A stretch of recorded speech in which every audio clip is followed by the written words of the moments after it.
How to connect with others. Every month, I pick a question from the comments of previous videos for our virtual Q&A.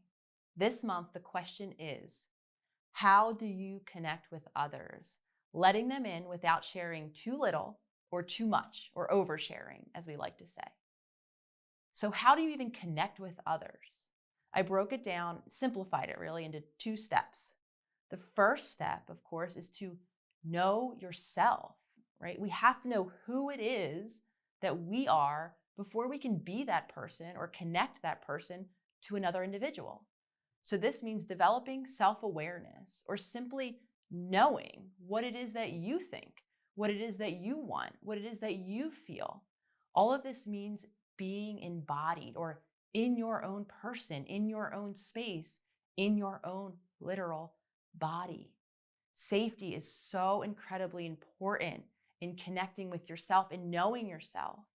All of us that are stuck in a fight or flight response likely aren't connected to our bodies.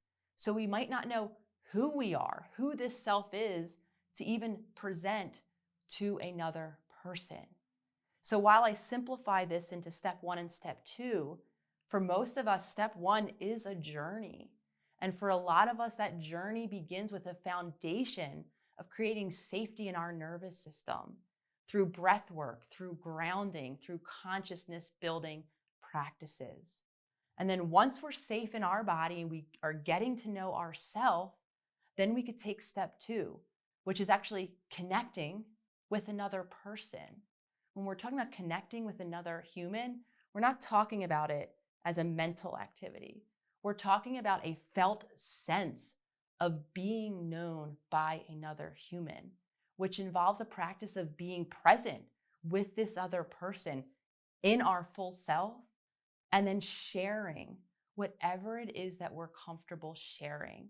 There is no universal formula, if you will, for too much or too little. What is that sweet spot?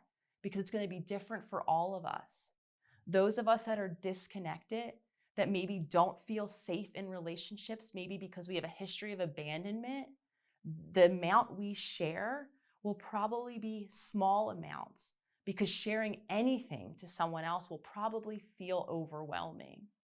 So again, spending time in step 2, learning how to truly connect with another being, means being embodied in your own self, in your own truth, and then sharing that with another person in the space of a relationship.